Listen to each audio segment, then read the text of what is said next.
lives it unchanged. She was marked as an Omega, chosen to fall so the pack could feel safe. The fire rose, the moon watched, and the verdict was already written.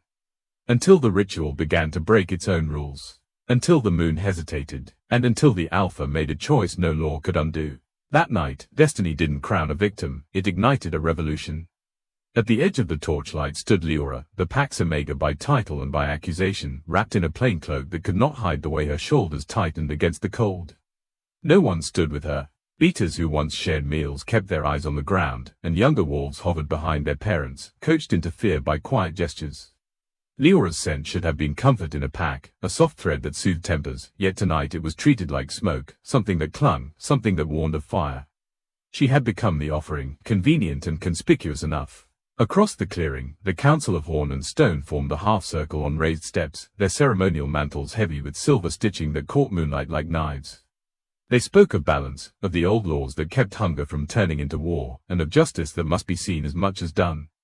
But the order in their posture betrayed another motive, relief. Leora's presence had unsettled the pack for months, not through misbehavior, but through the way the moon seemed to follow her with stubborn attention. They feared what that attention might awaken, and blamed her for it. Leora listened to their measured pronouncements without lifting her chin. She had learned that pleading only sharpened cruelty, and that tears were taken as proof that she deserved the corner she was pushed into. Inside, fear paced like a trapped animal, testing every memory for an exit. Anger lay beneath it, hotter and steadier, a coiled refusal to accept a story written by others. She reminded herself of small mercies, the steadiness of her own heartbeat, the certainty of the ground beneath her boots, the fact that she still chose to stand. Tomorrow could break her, but not tonight alone. The slate ring had been etched with lunar runes earlier in the day, each symbol filled with ash and crushed salt that glittered faintly when torchlight struck it. 4 iron braziers marked the cardinal points, not roaring yet, but breathing low, patient heat, as if waiting for permission. The pack's healer stood nearby with a bowl of water and herbs, a ceremonial gesture that promised care without guaranteeing it. Overhead, clouds thinned, revealing the moon's pale disk, watchful and huge, turning every shadow into a question. Leora felt questions settle on her skin, demanding an answer she did not know. Tradition said the moon trial belonged to the moon alone. Once the accused stepped into the circle, no rank could interrupt, no make claim could shield, no authority could bargain. The elders repeated the rule like a charm, and the pack repeated it back, because repetition made fear feel orderly. Leora had heard the stories, alphas who tried to interfere centuries ago, not struck down by magic, but stripped of loyalty, their leadership dissolved by the simple refusal of others to follow. That kind of punishment lingered longer than scars, and it kept every strong voice carefully silent until now. Still, Leora sensed movement beyond the nearest pines, a controlled stillness that did not match the nervous shifting of the crowd. She did not look, because looking invited hope, and hope was a dangerous thing to carry into a trial built to empty her. Yet the awareness remained, like a second heartbeat somewhere in the dark. The pack's alpha, Kalan, had not taken his place with the council. Rumor said he was away on patrol, but rumors often served the elders better than truth. If he was gone, the clearing felt smaller. If he was near, rules might fracture tonight. The charge against Leora had never been spoken plainly. It was called imbalance, a word that could mean anything the council needed it to mean. When prey ran thin, she was blamed for restless hunts. When tempers rose, she was blamed for stirring desire. When the moon brightened in strange ways, she was blamed for drawing attention. The elders used her as a hinge, redirecting every fear the pack refused to name. Sacrifice was easier than reform, and the moon trial offered spectacle that looked like certainty. Leora understood that truth, and it steadied her more than any comfort had. As midnight neared, attendants carried fresh torches to the circle and replaced the ash in the runes, careful not to smear a single mark. The pack's murmurs faded into a tense hush, the kind that made every cough feel like betrayal. Leora's breath fogged in front of her face, a brief ghost that vanished before it could become a prayer. She kept her hands relaxed at her sides, refusing to clutch her cloak like a shield. In her mind she mapped the circle, the exits, and the faces that would not meet her gaze. The moon climbed higher, whitening everything. Then the eldest counselor lifted a carved staff, and the signal passed through the crowd like a held breath finally released. The healer stepped back. The braziers flared to a steady, controlled blaze, bright but restrained, as though the ritual itself insisted on discipline.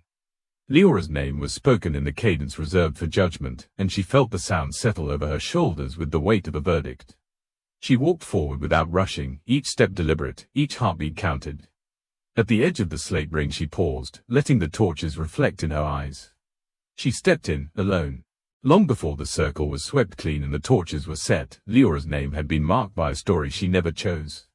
She was born on a night when the moon wore a thin halo and the stars appeared too close, as if the sky had leaned in to listen. Midwives whispered while they worked, not in panic but in careful awe, because the alignment was rare and old songs said such nights bent fate. No claw touched her in anger then, no voice accused her of imbalance. Yet the first breath she took carried a weight that settled quietly into the pack's memory, waiting for a moment like this to be recalled. In her earliest years, tolerance passed for kindness. She was fed, sheltered, and taught the basics expected of any Omega, but never invited beyond the edges of things that mattered. When training groups formed, she was assigned the periphery. When elders spoke of futures, her path was left conveniently undefined. The pack learned to speak around her, not to her, as if she were a fragile vessel that might crack if named too directly. Leora learned to listen instead. She learned how silence could teach faster than instruction, and how absence could be louder than blame. As seasons turned, whispers grew more confident. Someone remembered the haloed moon at her birth. Someone else noticed the way the night seemed brighter when she crossed the clearing, or how disputes calmed when she stood between them without speaking.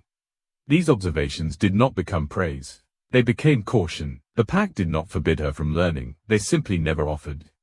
Allies were not taken from her by decree, but by habit. If she asked a question, it was answered briefly, without depth. If she volunteered, she was thanked and redirected. It was an efficient erasure, leaving no bruise that could be pointed to as proof of harm. The curse, when it finally earned its name, arrived wrapped in ritual language. Elders spoke of balance as if it were a scale Leora tipped by existing. They spoke of ancestral laws that watched over them like patient judges, waiting to be honored. No one named fear, though it threaded every sentence. No one admitted that denying her training had made her different, or that denying her voice had made her strange. It was easier to say the moon marked her, because marks could be obeyed. Responsibility could be handed upward to the sky.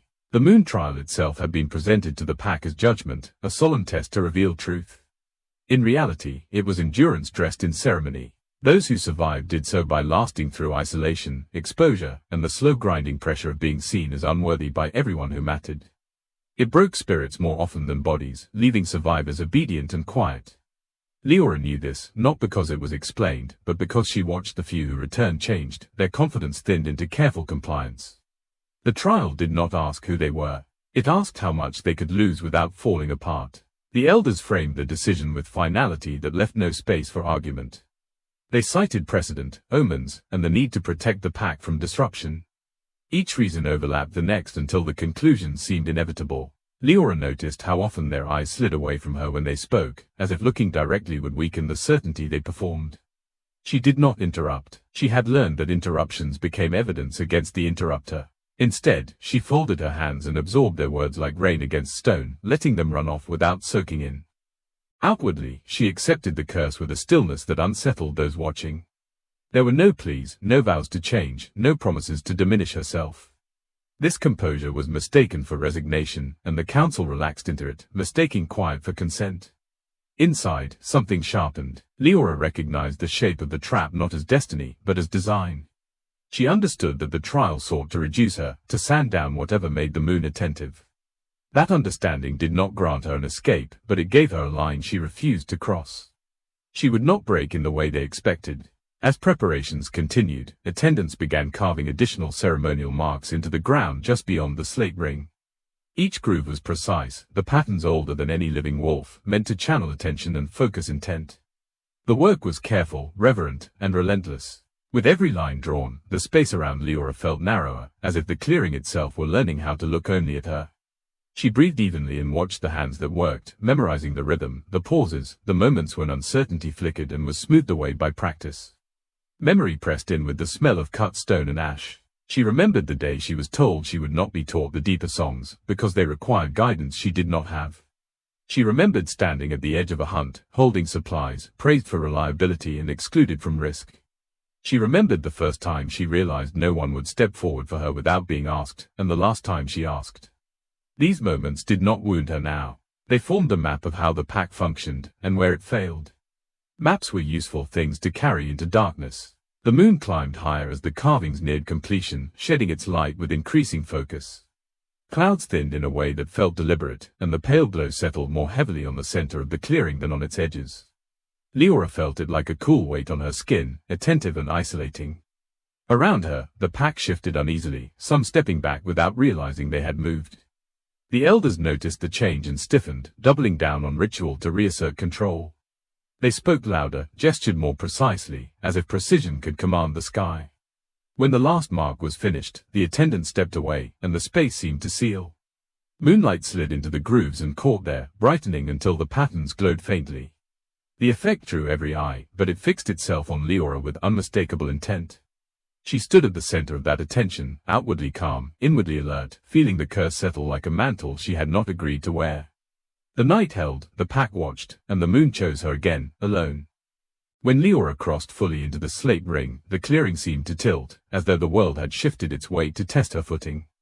The torches around the circle flared in response, not wildly, but with a measured brightness that pressed heat against her skin without touching it. The elders began the cadence that signaled the start of the trial, their voices weaving together in a rhythm meant to strip comfort from the air. The words were old and impersonal, designed to remind the accused that this was not about her story, only about her endurance. Leora felt the sound settle into her bones, vibrating there with a low insistence that urged surrender. The first ordeal was subtle. The ground beneath her feet warmed, not enough to burn, but enough to demand attention, to keep her from forgetting where she stood. At the same time, a pressure gathered around her chest, a sensation like hands made of memory rather than flesh, pressing inward. It was ancestral magic, shaped by generations who believed the moon enforced order by pushing those who did not fit toward collapse. Leora drew a slow breath and kept her posture steady. She understood quickly that panic would amplify the effect, turning suggestion into certainty. Survival, she realized, would depend on restraint. She anchored herself in memory. Not the painful recollections the trial sought to surface, but the ordinary ones that proved she had existed beyond accusation. The sound of rain on leaves outside her shelter. The smell of bread cooling near the hearth. The quiet satisfaction of finishing a task no one else wanted. These were small, stubborn truths that refused to be erased. As the pressure increased, she repeated them internally, not as a chant, but as a catalogue, reminding herself that identity could be composed of fragments and still hold. The flames in the braziers rose another inch, their light stretching longer shadows across the circle. Heat brushed her face now, urging her to step back, to seek relief just beyond the etched lines. She did not move. Instead, she adjusted her stance, distributing her weight, letting discomfort pass through her rather than stopping inside her. The magic responded by tightening, as if offended by her refusal to react correctly. Her muscles trembled, not from pain, but from the sustained effort of remaining present. This was what the trial wanted, a moment where will faltered and the body followed. From the edge of the clearing, the pack watched with a distance that bordered on disinterest. Many had seen trials before and expected the familiar arc: resistance, faltering, submission. A few whispered among themselves, already assigning meaning to outcomes that had not yet arrived. As minutes passed and Leora remained upright, their posture shifted. Arms uncrossed, weight moved from one foot to the other. Indifference gave way to curiosity, and curiosity edged toward unease. She was not performing the role they recognized. The moonlight intensified, narrowing its focus until the slate ring glowed faintly beneath Leora's boots. The air within the circle thickened, carrying a charged stillness that made each breath feel deliberate. Leora noticed that the pressure she felt no longer aligned perfectly with the elder's cadence. It surged and ebbed at odd intervals, as if responding to something else entirely. She did not try to interpret it. Interpretation was a luxury. Endurance required attention to the present, not speculation about meaning. Another phase began without announcement. The warmth at her feet spread upward, not as pain, but as insistence, a demand that she acknowledge every part of herself at once. The magic tested cohesion, probing for fractures it could widen. Leora felt the urge to compartmentalize, to shrink her awareness to a single thought or sensation. She resisted. Instead, she expanded, holding fear, anger, and resolve together without letting any one dominate. The effort was exhausting, but it kept her whole. Fragmentation, she sensed, was the true failure the trial sought. On the council steps, elders exchanged glances that lasted a fraction longer than ceremony allowed. One adjusted his grip on the staff he held. Another leaned toward a neighbor and murmured a correction in the cadence, subtle but urgent. They had seen endurance before, but not this shape of it. Leora was not merely lasting, she was adapting. The ritual depended on predictability, on the accused responding within known limits. Her responses were shifting those limits, and the moonlight seemed to follow her lead rather than the other way around. The crowd felt it too. The murmurs grew quieter, then stopped altogether, as if sound itself had been discouraged. A young beater took an unconscious step forward before being pulled back by a parent's hand. No one cheered. No one protested. The atmosphere had moved beyond opinion into something closer to witness. Leora's presence had changed the clearing from a place of judgment into a place of observation, and that unsettled everyone who relied on certainty. As the heat intensified again, Leora's knees weakened, not from pain, but from the accumulated strain of maintaining control. Her vision narrowed briefly, edges blurring as if the world were being viewed through water. She adjusted her breathing, slower now, deeper, letting the moment pass without panic. She thought of the countless times she had been expected to yield quietly, to accept reduction as peace. The thought steadied her more than defiance ever could. Yielding had never protected her. Remaining intact might. The flames responded to the elders' renewed chanting by rising higher than before, their light sharpening, their presence pressing closer to the ring's boundary. The controlled balance of the ritual wavered. Heat rolled across the slate in waves, and Leora felt her balance slip as the ground seemed to tilt again, this time more decisively. She staggered, one foot sliding along the glowing stone, her body pitching forward. A collective breath caught in the clearing, anticipation spiking toward expectation. Leora bent with the motion, absorbing it, one hand lowering instinctively to steady herself against the air itself. She did not cross the line. She did not collapse. When she straightened, her stance was narrower, more grounded, her focus sharpened by the near fall. The flames flared in response, no longer neatly contained, and the elders' voices wavered as they struggled to regain control. The moonlight burned brighter still, fixed on Leora as she stood, unbroken, while the ritual strained against its own design. From the shadowed line of pines beyond the torchlight, Kaelan watched the circle with a stillness that had once been praised as control. As Alpha, he was meant to be present and distant at once, a figure whose authority reinforced tradition without becoming tangled in it. Tonight, that distance felt like a lie he had rehearsed too well. Law bound him to the Elder's wool, expectation pressed him into silence, and his role demanded that he embody the rules rather than question them. Yet every instinct he possessed resisted the posture he had taken. The longer he watched, the more that resistance hardened into clarity. He had learned the laws early, memorized them until they fit beneath his skin like a second skeleton. The moon trial, in particular, was immutable. Once begun, no rank could intervene without tearing at the fabric that held the pack together. Kaelan understood the cost of defiance in practical terms: fractured loyalty, weakened leadership, the slow erosion of trust that turned packs into rival clusters. He had enforced those costs before, not cruelly, but firmly, believing that order preserved lives. That belief had carried him through decisions he did not enjoy. Tonight, it faltered. Leora stood at the center of the circle, her posture adjusted but unbroken, and Kaelan felt a familiar tightening behind his ribs. Their history was not marked by grand gestures or confessions. It was quieter than that, composed of moments that never found a name. He remembered the way she listened when others spoke over her, catching details others missed. He remembered assigning her tasks no one wanted and watching her complete them without complaint, not eager to please, but precise. He remembered standing beside her once during a storm, neither speaking, both listening to rain hammer leaves into silence. Respect had grown there, unacknowledged because acknowledging it would have demanded action. As the trial intensified, Kaelan's attention narrowed. He noted the inconsistencies the elders pretended not to see, the way the moonlight tightened its focus against ritual expectation, the way the flames responded late or early to the cadence, as if taking instruction from somewhere else.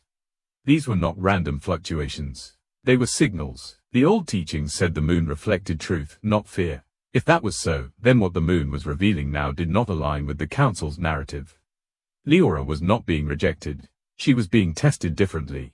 Recognition carried weight. Kaelan felt it settle into him with the steadiness of a verdict. If the moon was reacting to Leora in this way, then her existence did not threaten balance. It challenged a definition of balance that had gone unquestioned for too long. Allowing the trial to continue under false assumptions would not restore order. It would fracture it at a deeper level, undermining the very authority the elders claimed to protect. Kaelan's role as enforcer demanded he see that outcome clearly, even if acknowledging it forced him toward a choice he had been taught never to make. Around him, the pack shifted. Their attention was fixed on the circle, but their uncertainty radiated outward, an unease that pressed against Kaelan's senses. He understood the pack as a living thing, responsive to cues from leadership whether acknowledged or not. If he remained hidden, the elders' certainty would harden into dogma, and the pack would follow out of habit. If he stepped forward, even without speaking, that habit would fracture. The cost would be immediate and lasting. He weighed that cost against the alternative and found the alternative heavier. Kalen's memories sharpened, unbidden. He recalled the first time he noticed Leora excluded from deeper training, the explanation offered as practicality rather than intent. He recalled intervening once, gently, redirecting a mentor to include her in a basic drill, only to receive a reminder from the council about boundaries. He had complied then, telling himself there would be other opportunities. Watching the trial now, he recognized the accumulation of those deferrals. Each compliance had paved the way to this moment, where inaction had become its own form of choice. The elder's cadence faltered briefly, a hitch quickly smoothed over, but Kalen caught it. They felt the instability too. One elder leaned forward, another tightened his jaw, and a third glanced toward the tree line before remembering where authority was supposed to reside. Kalen did not move. He allowed him to believe he was absent, because absence revealed more than presence ever could. It revealed how quickly control became improvisation when certainty slipped. Within the circle, Leora's balance wavered again. The heat pressed closer, and the pressure of the magic shifted, no longer probing, but insisting. Kalen sensed the threshold approaching, the point where endurance became damage of a kind that could not be repaired by ceremony or apology. This was the truth the laws did not account for. Rituals could be wrong without being broken, and obedience could be harmful without being malicious. An alpha's duty, he realized, was not blind enforcement, but discernment. The moonlight flared brighter, catching the silver threads in the elders' mantles and turning them harsh. It also caught Leora's face, illuminating focus rather than fear. Kalen felt something settle into place, a recognition that went beyond sympathy. If the trial continued unchecked, it would not simply test Leora. It would expose the pack's unwillingness to adapt, drawing consequences that no amount of tradition could contain. The moon was not punishing her. It was warning them. Leora's knee touched the slate, a controlled descent rather than collapse, but the sight tightened Kalen's resolve into action. The crowd's breath caught as one, expectation surging toward an ending they recognized. Kalen stepped out from the trees before that expectation could complete itself. The movement was small, deliberate, and unmistakable. He crossed the line of torchlight and let his presence be known, not with a command, but with proximity. The elders turned, startled, as the alpha broke rank and moved toward the circle, choosing truth over law in the moment it mattered most. Kalen's entry into the torchlight altered the clearing before any voice rose to challenge him. Authority, long practiced, traveled ahead of his steps, forcing attention where ceremony had demanded obedience. The elders reacted first, their surprise sharp enough to fracture composure, but it was the ritual that responded with unmistakable intent. The flames around the slate ring surged, not higher in rage, but wider in awareness, as if acknowledging a presence that did not belong to the script they followed. The air tightened, and the circle felt suddenly smaller, its boundaries newly alive. Crossing the etched line was not a gesture. It was a declaration that could not be softened by explanation. Lunar law named such intervention treason, not because it threatened the ritual's mechanics, but because it exposed the limits of tradition when confronted by judgment. Kalen felt the weight of that law settle across his shoulders as he stepped fully into the circle. The heat pressed closer, testing his resolve with the same measured insistence it had applied to Leora. He did not flinch. He adjusted his breathing and let the trial recognize him on its own terms. The flames reacted as though challenged, their light sharpening, their presence pushing back against the authority he carried. This was not punishment, but assessment. The ritual measured dominance, not to bow before it, but to understand whether it could be bent without breaking. Kalen met that scrutiny with steadiness, offering no command, no attempt to seize control. He understood that force would only provoke resistance. Instead, he stood as he had during negotiations between rival packs, calm and unyielding, letting the fire exhaust its need to test before demanding anything in return. Beyond the ring, the pack erupted into motion. Shock rippled outward, turning whispers into raised voices and raised voices into silence again as fear recalibrated priorities. Some took a step back, instinctively distancing themselves from what looked like sacrilege. Others leaned forward, drawn by the magnitude of what they were witnessing. Tradition fractured not with a crack, but with a collective intake of breath, the moment when certainty realized it was no longer alone. The elders tried to speak, their cadence stumbling over itself as authority slipped from their hands. Leora felt Kalen's presence before she fully registered his position beside her. The pressure of the trial shifted, redistributing itself as if accounting for a new variable. Confusion flickered through her focus, sharp and unwelcome. This was not part of any endurance she had prepared for. His choice cut through the careful isolation she had built to survive, forcing her to acknowledge something she had kept at bay: reliance. She resisted the instinct to turn toward him, to seek reassurance in proximity. Instead, she steadied herself and remained facing forward, honoring the shape of the trial even as it changed. Kaylan positioned himself deliberately, close enough that their shoulders nearly aligned, distant enough to respect the boundary the ritual demanded. He did not reach for her. He did not offer words. His presence communicated what speech could not, that the burden was no longer singular, and that sharing it did not require possession. The magic responded by recalibrating again, pressure easing in one place and intensifying in another, as if searching for a new equilibrium that accounted for two wills rather than one. Inside Leora, comprehension arrived in fragments. She understood the risk he had taken in an abstract sense, the way one understands storms from the safety of memory. Seeing it enacted for her, beside her, disrupted the narrative she had accepted about her place in the pack. Strength flowed in unexpectedly, not as relief, but as validation. Someone had seen the same truth she felt pressing against her ribs and chosen to stand within it rather than observe from a distance. The realization did not soften the trial, but it steadied her resolve, giving her endurance a direction rather than a limit. The moonlight intensified, its focus no longer singular. It stretched, widened, and then did something no one present had witnessed before. The light split along an invisible seam, dividing into two distinct streams that tracked the figures within the circle. One settled over Leora with familiar insistence. The other aligned with Kaylan, mirroring the pressure without replicating it exactly. The effect was not symmetrical, but complementary, as if the trial had acknowledged a pairing without naming it. A hush fell over the clearing, or overriding fear in its intensity. The elders froze, confronted by an outcome the teachings had not prepared them to interpret. The ritual was no longer theirs to guide. Attempts to correct the cadence faltered, their voices unable to find purchase in a process that had outgrown instruction. The healer stepped forward and then stopped, recognizing that intervention now would only disrupt what was unfolding. Around them, the pack's reaction stabilized into something quieter and more dangerous than outrage: attention. Attention meant memory, and memory meant change. Within the circle, the heat steadied into a constant presence rather than an escalating threat. Leora adjusted her stance, drawing strength from the new balance, and felt her breathing align with Kaylan's without conscious effort. The trial no longer sought collapse. It sought truth in endurance shared, testing whether two distinct wills could coexist under the same scrutiny without erasing one another. Leora's earlier isolation gave way to a sharper challenge, remaining herself while no longer alone.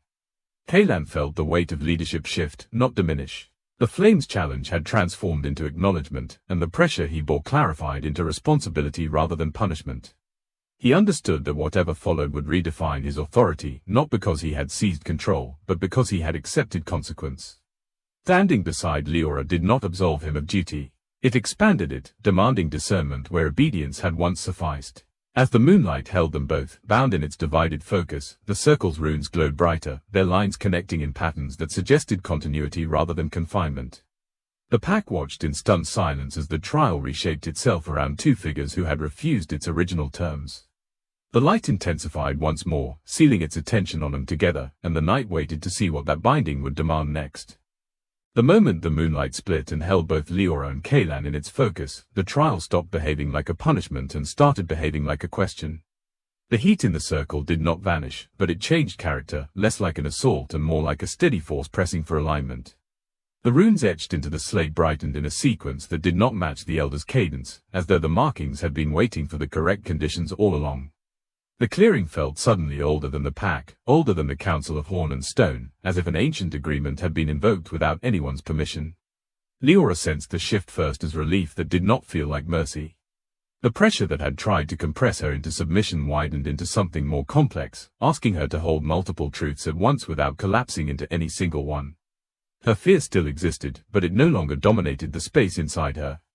Anger remained, but it sharpened into clarity rather than heat. In its place rose an unfamiliar steadiness, a presence she had always carried but kept buried under years of denial and exclusion. It was not a weapon. It was a current, patient and persistent, like groundwater pushing toward the surface. The moon's attention no longer felt like condemnation. It felt like recognition. Leora's senses expanded with it, catching subtle details she had been too strained to notice before, the way torchlight flickered in time with the runes, the way the air vibrated as if tuned to a note only the circle could hear, the way Kaylan's breath anchored the space beside her. She had been treated as an anomaly for so long that she had begun to believe it. Now the moon's response suggested something else entirely, that the anomaly might have been the pack's refusal to make room for what she represented. Kaylan, meanwhile, felt his authority tested in a way no rival alpha could accomplish. The pressure that met him did not ask whether he could dominate, it asked whether he could yield without surrendering responsibility.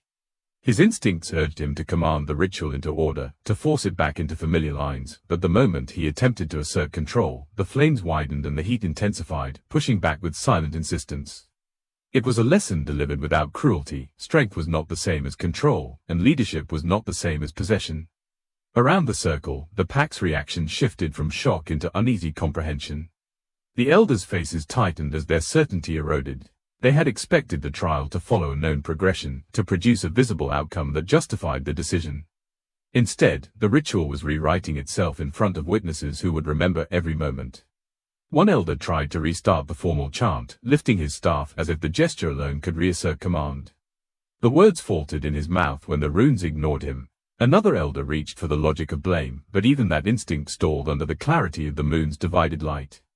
Within the circle, the air began to move as if guided by unseen hands, not windy, but purposeful, circulating warmth and coolness in deliberate patterns. Leora realized the trial was measuring balance between them, not to see who would break first, but to see whether unity could exist without erasure. Her suppressed power, whatever it was, did not surge in a dramatic burst. It unfolded. It moved through her like an awakening sense of belonging that did not depend on permission. She found herself standing taller, not because she felt safe, but because she finally understood she had never been wrong for existing. A faint shimmer rose from the runes, not smoke and not light, but something between, a visible suggestion of the ritual structure. It traced lines between the braziers, the slate ring, and the two figures inside. Kaylan noticed it and adjusted his stance again, aligning himself more precisely beside Leora, careful not to touch her, careful not to impose. He matched her steadiness rather than trying to replace it. The moment he did, the flames steadied, their flare narrowing into controlled pillars. The ritual responded to cooperation, not command. Leora felt the difference immediately. The pressure across her chest eased, replaced by a focused tension that asked her to hold her ground without hardening into defiance. She let Kaylan's presence exist beside her without turning it into dependence. She did not reach for him, and she did not retreat into isolation. She simply remained. The choice felt small, but the circle answered it, brightening with approval that was almost frightening in its certainty. The moon seemed to lean closer, its light sharpening into clarity rather than glare. The elders watched the stabilization with visible alarm. This was not what they had intended to summon. They had wanted a trial that reaffirmed hierarchy, not one that questioned its assumptions. The healer's expression shifted from professional concern to stunned awareness, as if recognizing a pattern from half-remembered lore. Whispers spread through the crowd, not loud enough to break the hush, but persistent enough to signal a collective shift. The pack was beginning to understand that the trial was not rejecting Leora.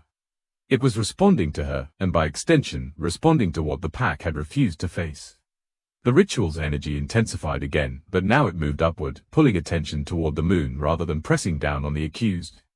Leora's vision flickered at the edges, not from weakness, but from the strain of perceiving something beyond ordinary senses. She felt images gathering behind her eyes like storm clouds, heavy with meaning. Kaylan sensed her shift and steadied his breathing, offering a rhythm she could align with without surrendering herself. He could not protect her from what was coming, but he could keep the circle from spiraling into chaos. Then the vision arrived with sudden clarity, not as a dream, but as a revelation imposed gently yet firmly. Leora saw the pack's future not in detailed scenes, but in symbolic impressions. The slate ring cracked and remade into a wider circle, the council's mantles laid down like shed skin, younger wolves standing in a formation that was not based on fear. She saw a shadow on the horizon, an external threat drawn by the disruption of the ritual, testing the pack's unity in ways the elders' rigid laws could not withstand. And she saw herself at the center of that future, not as a sacrifice, but as an axis, a necessary balance point that could hold the pack together if they allowed it. The vision left her breathless, her heartbeat steady but heavy with implication. She felt the moon's attention settle deeper, sealing the knowledge into her like a brand made of light rather than pain. Around them, the runes flared once more, brighter than at any point before, as though confirming what had been revealed. The elders stiffened, sensing that something irreversible had just occurred, and the pack's silence deepened into a collective realization. Leora blinked back into the clearing with the weight of the future pressing against her ribs, and the trial's transformed purpose became unavoidable. The moon had answered back, and it had chosen her for something the pack could no longer deny. The vision receded, but it did not leave emptiness behind. It left a new tension in the air, as if the clearing had been stretched and could not return to its old shape. Leora's breath came steady again, yet her senses remained sharpened, tuned to the current running through the runes and the space between her and Kaelan. The moonlight still held them in two distinct streams, but those streams began to braid at the edges, overlapping like threads that could not be separated without tearing. The trial, once a weapon meant to isolate, had become an instrument of connection. Kaelan felt it as a shift in gravity, subtle but unavoidable. His presence beside Leora had started as a choice, a decision made against law and expectation. Now that choice was being translated into something permanent by a force older than both of them. He did not flinch from the pressure, but he understood its meaning with unsettling clarity. This was not the kind of bond celebrated in stories, not a romantic inevitability or a tidy resolution. It was binding in the way duty could bind, in the way truth could bind, in the way consequence could bind. The moon was not asking whether they approved. It was recording what had already been done. Leora's first instinct was to recoil inward, to protect the part of herself that had learned survival through solitude. For years, dependence had been a weakness she could not afford. Anyone she leaned on could be taken away, redirected, or turned into a reminder that she belonged only as long as she stayed small. Even now, with Kaelan standing beside her, she felt the old reflex to keep her strength private, to accept help only in ways that could be denied later. The bond forming between them threatened that strategy, not by demanding softness, but by making separation less possible. It forced her to consider a frightening alternative, that she might not have to carry everything alone, and that sharing weight did not automatically mean losing herself. Kaelan, in turn, confronted a different fear, one he had never named because leadership rarely allowed the luxury. He had been trained to hold the pack's direction with clear authority, to make decisions that others followed without hesitation. Standing in the circle with Leora did not erase that authority, but it altered its shape. The trial's response made it clear that unilateral control was not the measure of strength here. He could not dominate this force into obedience, and he could not claim ownership over what was happening without provoking resistance.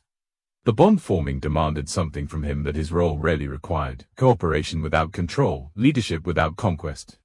The moon's silence deepened, and in that silence the seal took shape.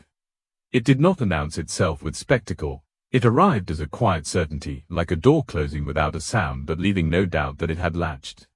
The braided moonlight tightened around them, drawing an invisible line that ran through the slate beneath their feet and up into the sky. Leora felt a subtle shift in her senses, an awareness of Kaelan's steadiness not as an external comfort but as a fixed point she could register without looking. Kaelan sensed Leora's resolve in the same way, a quiet force that existed beside his own rather than beneath it. The bond was not a chain. It was an alignment, and it felt irrevocable. Beyond the circle, the pack watched with a kind of fear that did not know where to land. Some saw betrayal, some saw salvation, most saw uncertainty, and uncertainty was more destabilizing than any open conflict. The elders' faces hardened as they realized interpretation was slipping from the grasp. Whatever the trial was becoming, it was no longer producing a clean verdict they could announce and use. Younger wolves stared openly now, their expressions shifting from taut disdain into raw curiosity. Beaters exchanged glances that carried unspoken questions about what hierarchy meant if the moon itself rewrote the rules. Leora could feel the pack's attention more intensely than before, as if the ritual had widened her ability to perceive their collective tension. It was not admiration, it was assessment, the instinctive recalculation a group makes when power moves. She recognized the danger in that attention. If she became a symbol, others would try to define her again, this time not as an outcast, but as an asset, a tool, a leverage point. She held onto her internal defiance, refusing to become a story written by anyone else, even those who might claim to support her. The bond did not remove risk. It simply changed the terrain. Kaelan turned his focus outward without turning his head, reading the pack the way he always had. He sensed factions forming in real time, not declared, but implied. Those loyal to the council tightened their posture, preparing to defend tradition. Others, exhausted by rigid rule, leaned into the possibility of change. Kaelan understood that his intervention had not only altered a trial, it had triggered an upheaval that would demand leadership of a different kind. If he tried to force the old order back into place, he would fracture the pack further. If he allowed the new reality to unfold without guidance, chaos would fill the gap. The bond with Leora made him part of the outcome, whether he wanted that responsibility or not. The ritual's energy suddenly spiked, not in escalation, but in conclusion. The brazier's flames drew inward, narrowing into quiet, steady columns. The runes flared bright enough to whiten the slate, and for a heartbeat the clearing seemed suspended between breaths. Leora's senses sharpened to a point that felt almost painful, and then, without warning, the pressure released. The moonlight snapped back into a single stream that washed over the circle and then lifted away, as if pulled upward by an unseen hand. The abruptness left the air feeling hollow, like a song cut off mid-note. Silence landed hard. The elders looked at one another, caught between outrage and confusion, unable to declare what had just occurred. The pack waited, tense, expecting someone to announce a verdict, to name a punishment, to restore narrative order. But the trial had ended without granting judgment. Leora stood upright, breathing steadily, the bond still present in the quiet awareness between her and Kaylan. Kaylan remained beside her, posture controlled, eyes forward, refusing to retreat into safety now that the circle's heat had receded. And in that unfinished moment, with the moon high and watching, the pack was left with the most destabilizing outcome of all, no conclusion they could cling to, no clear label they could use. The ritual had ended, but the question it raised remained open, hanging in the cold air like a blade that had not yet fallen. The clearing did not exhale when the trial ended. It held its breath, waiting for a voice strong enough to tell everyone what to believe. Torches continued to burn, their flames suddenly seeming too ordinary for what had just occurred, and the slate ring sat quiet beneath Leora's boots like an empty mouth that had refused to deliver a verdict. The pack's gaze moved in uneasy waves, from the elders to the alpha, from the alpha to the omega, searching for hierarchy to reassert itself. No one wanted to be the first to speak, because the first words would shape the story, and the story would decide who survived what came next. The Council of Horn and Stone recovered first, not through clarity but through reflex. Accusations surfaced in careful tones, as if moderated language could contain outrage. Some elders claimed Kaylan had violated lunar law and risked the pack's safety for personal impulse. Others pivoted toward a quieter charge, suggesting that Leora had somehow manipulated the ritual, that her very presence was an act of disruption. No one used the word fear, yet it threaded every sentence.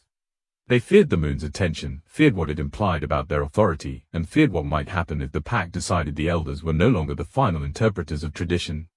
Leora stood in the aftermath with an unnatural stillness, aware that any visible reaction would be seized and reshaped into proof. In their eyes she was no longer merely accused, but something worse, unanswered.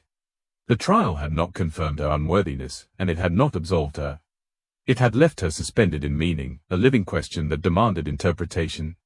She felt the pack's attention pressing at the edges of her composure, testing for cracks. Years of being watched had taught her how to hold her face neutral, how to let anger remain private. But tonight the stakes were different. She carried knowledge now, and that knowledge made her silence powerful in a way she had never wanted. Kaylan stepped forward just enough to pull attention away from her without shielding her. His posture was controlled, but his presence carried the unmistakable tone of decision. He addressed the council openly, not with deference, but with the steadiness of someone who understood that accountability was no longer optional. He did not apologize for entering the circle. He named it as intervention demanded by the ritual's instability and by the elders' refusal to acknowledge what was unfolding. In doing so, he forced the confrontation into the light where it could not be smoothed over by ceremony. The elders attempted to reclaim the narrative by citing precedent. They spoke of laws written in blood and preserved through centuries of sacrifice. Kaylan listened without interruption, and when they finished, he asked the question they had avoided all night, why the ritual had changed.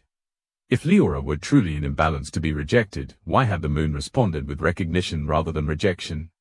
If the trial existed to reveal truth, why had the council insisted on controlling its outcome?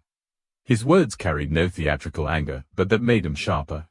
He framed the decision not as tradition, but as convenience, and convenience was a weaker shield than law. The pack reacted in fault lines. Those loyal to the council stiffened, discomfort transforming into defensive outrage. They spoke in low bursts about betrayal, about the danger of allowing an omega to destabilize order, about what it meant for an alpha to defy the very rules he was sworn to uphold.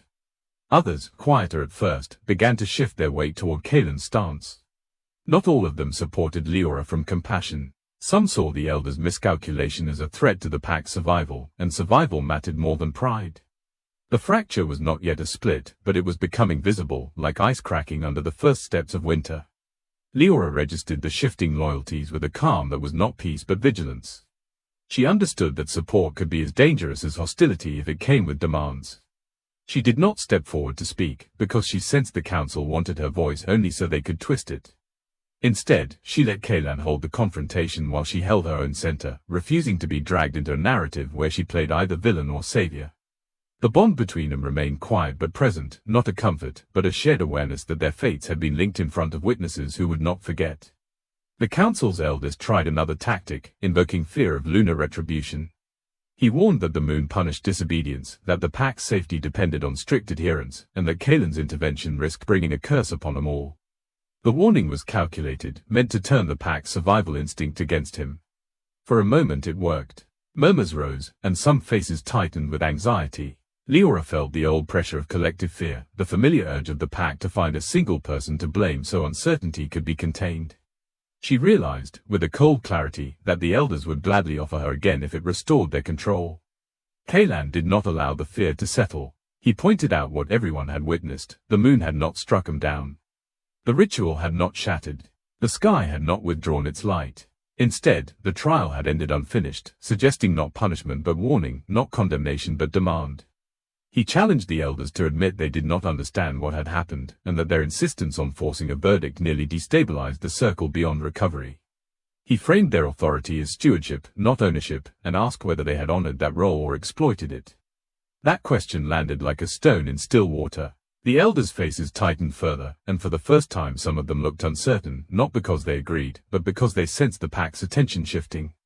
Authority depended on belief, and belief was wavering. A younger counselor glanced toward the slate ring as if searching for confirmation from the runes. The healer's hands remained clasped, tense, her eyes darting between Kaylan and Leora with the expression of someone realizing the old stories were inadequate. The confrontation escalated in tone but not in violence. Voices sharpened, accusations grew less ceremonial and more personal, and the pack's divide deepened. Some demanded immediate punishment for Kaylan to restore order. Others demanded an explanation, a reassessment, a pause. The clearing felt like it was balancing on the edge of a decision that could not be walked back. Leora's pulse remained steady, but her mind tracked possibilities with relentless speed. If the council moved against Kaylan, they would frame it as protection. If the pack resisted, it would fracture. Either outcome carried danger, and the unfinished trial hung over them like an unsheathed blade. Then the moon offered its own interruption. The light over the clearing shifted abruptly, sharpening into a pale, concentrated beam that fell directly onto the slate ring, illuminating the runes with startling clarity. The markings flared in a pattern none of the elders had called, forming a symbol that looked less like judgment and more like direction. The pack fell silent as if commanded, and even the council stopped mid-argument, forced to witness a sign that did not belong to their authority. The confrontation froze, interrupted by a lunar message that promised the reckoning was not over, it was only changing shape. The lunar sign did not explain itself, and that was its power. It fell over the slate ring with an authority no voice could counterfeit, forcing every wolf in the clearing to acknowledge that interpretation had shifted beyond the council's control. The elders stood rigid, trapped between the instinct to deny what they had seen and the knowledge that denial would now sound like weakness. The pack's silence deepened into something heavier than obedience. It became awareness. In that pause, the old order did not collapse, but it loosened, as if the seams that held it together had finally been stressed beyond repair. Leora felt the symbol's light settle into her awareness like an anchor.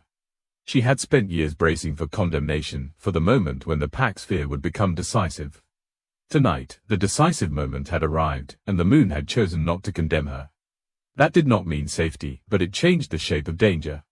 She was no longer simply the Omega who endured a trial. She was the Omega who survived it without breaking and who had been marked, publicly, by a force the pack revered. Her identity began to reassemble itself around that truth, not as a title granted by others, but as a center she claimed internally. Exile had been imposed. Axis would be chosen. She did not step forward to claim anything aloud. She understood too well how quickly words could be turned into weapons. Instead, she let her posture communicate what language could not: steadiness without submission, presence without apology. She met the eyes that dared to look at her, not with challenge, but with quiet insistence that she would not shrink again. The sensation was unfamiliar and almost unsettling. For so long, survival had meant narrowing herself to fit spaces made smaller on purpose. Now survival demanded expansion into a role she had never been allowed to imagine.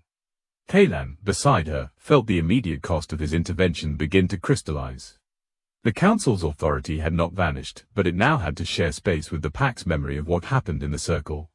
That memory would not bend easily back into old narratives. Kalan could sense it in the way wolves looked at him, some with loyalty sharpened into admiration, others with suspicion hardened into resentment. His leadership, once reinforced by tradition, would now be measured by outcomes.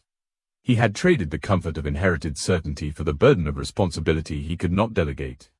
He accepted that burden without theatrics. He addressed the clearing with minimal words, not declaring victory, not issuing punishment, but setting boundaries. The trial had ended without verdict. That meant no one, counsel included, had the authority to declare Leora guilty on tradition alone. His tone made it clear that any attempt to force an outcome tonight would be treated as destabilization. It was a calculated move, not an emotional one, and it forced the elders into an uncomfortable position. To oppose him openly in front of the pack would risk exposing their fear. To comply would concede ground. The restructuring began quietly, not through official decrees, but through shifting behavior. Beaters who had hovered at the edges moved closer to the center, not to challenge the council directly, but to position themselves where decisions could not be made without their presence. The healer approached Leora with a steadiness that suggested professional duty, but her eyes carried something else too, recognition. She offered water without ceremony, and Leora accepted it without gratitude that could be interpreted as submission. Small exchanges like that began to redraw invisible lines of belonging. In the days that followed, the pack's routines altered. Training groups that once excluded Leora began to include her, not because everyone approved, but because pretending she was irrelevant no longer matched reality. Some offered help awkwardly, as if unsure whether assistance would offend. Others kept their distance, clinging to the comfort of old hierarchy. Leora navigated these shifts carefully, refusing to let new attention define her in a different cage. She did not seek popularity. She sought clarity. She listened more than she spoke, watching how wolves behaved when they thought no one important was watching, and she began to understand where influence truly lived. Kalan's authority continued to strain under the new balance. The council demanded formal hearings, insisting the pack could not function without reaffirming law. Kalan did not refuse outright, but he redirected the demand into process, observation, consultation, time. Time was his shield. The longer the pack lived in the aftermath without catastrophe, the weaker the elders' argument became that immediate punishment was necessary for survival. Yet time also sharpened the risk. A vacuum of interpretation invited opportunists. Kalan felt the pressure of factions forming and knew he could not simply hold the center by force. He would need a different kind of legitimacy, one rooted in the pack's willingness to evolve. The moon's silence persisted. It did not send new signs, but its absence felt different now, less like indifference and more like watchfulness. Leora sensed it during night patrols and quiet moments when she stepped beyond the dens to breathe cold air under starlight.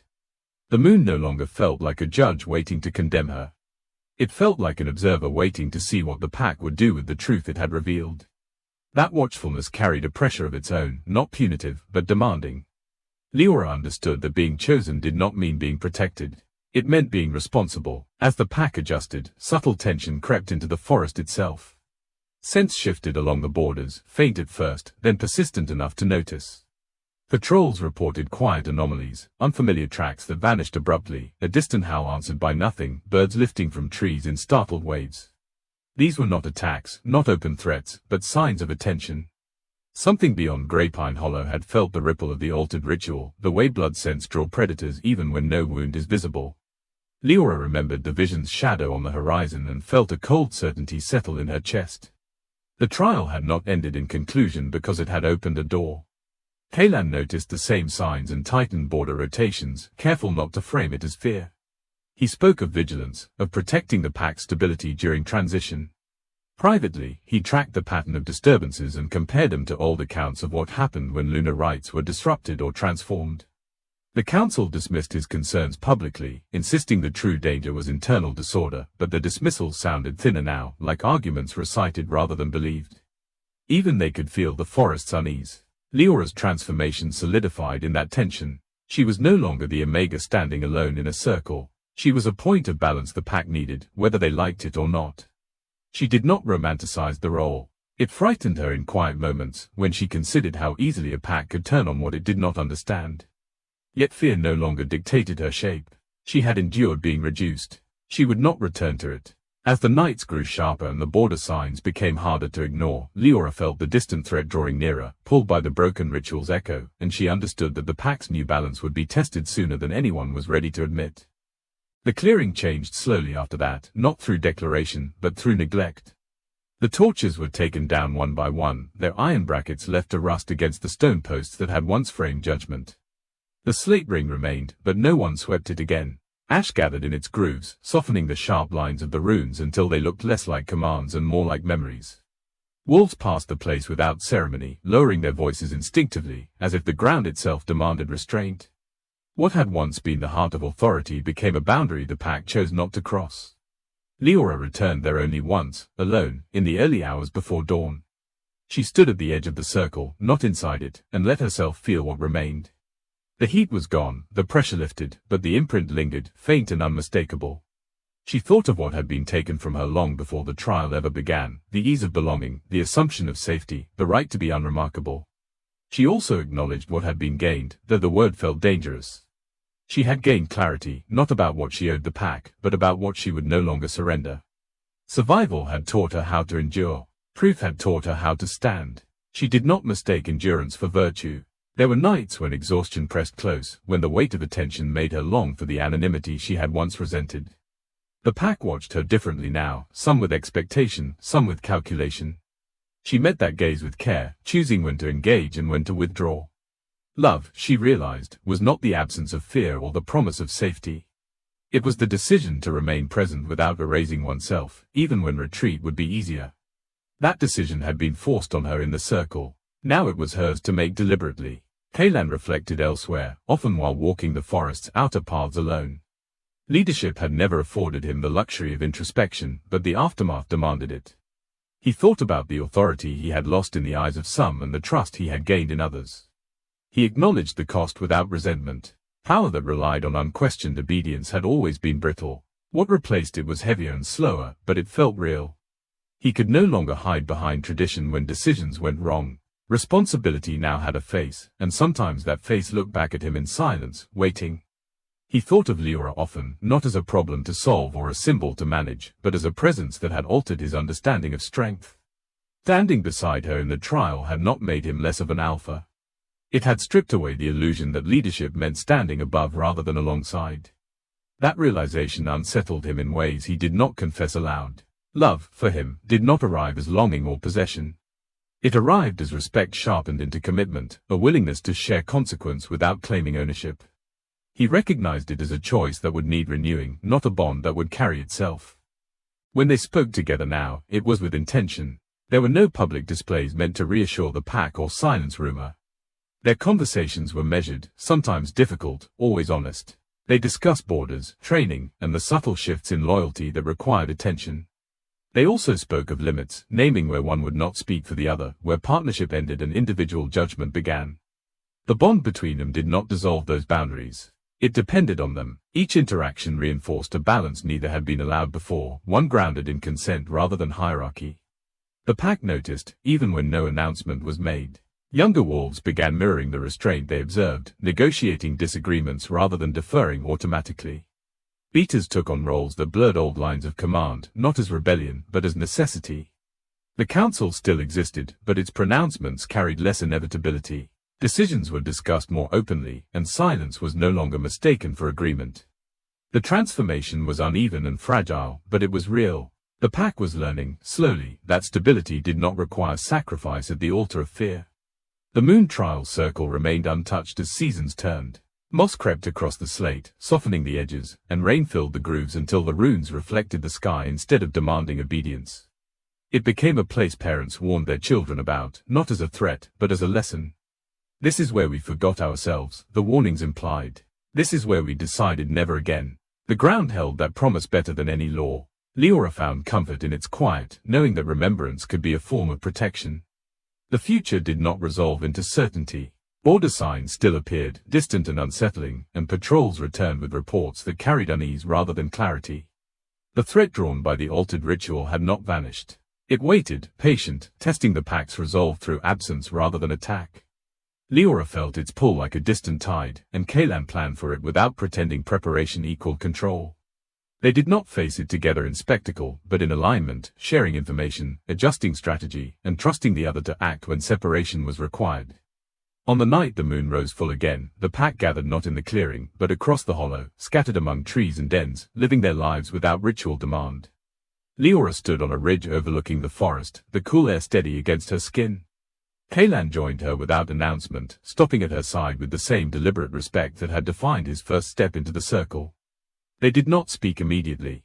Words felt unnecessary in the face of what had already been decided through action. The moon climbed, bright and clear, casting its light across the land without focusing it into judgment. Leora felt its attention but did not brace herself against it. The weight was gone, replaced by a presence that observed without condemning. She understood then that love, like leadership, was not a shield against uncertainty. It was a way of standing within it without standing alone. Kalan felt the same understanding settle into him, quiet and resolute. They remained there as the moon reached its height, two figures outlined against silver light, no longer accused and no longer absolved. The fire that once burned had left its mark, but it no longer defined the ground beneath their feet. Above them, the moon watched in silence, not as judge, but as witness, and the night held open the path forward, uncertain, demanding, and shared. The moon trial ended, but its fire never truly went out. An omega who was meant to be erased became the balance the pack could no longer deny. An alpha who chose defiance learned that real power is shared, not claimed. The old laws cracked, and something stronger began to grow in their place. The future remained dangerous, uncertain, and unfinished. But for the first time, neither of them faced it alone. Stories like this don't travel alone, they move because someone decides they deserve to be heard. If this journey stayed with you, pass it on to someone who loves powerful stories that challenge fate and power. There's more waiting beyond this chapter, for those who choose to stay connected to where it all begins. This story may be finished, but the conversation isn't. So tell me, what country are you watching from right now?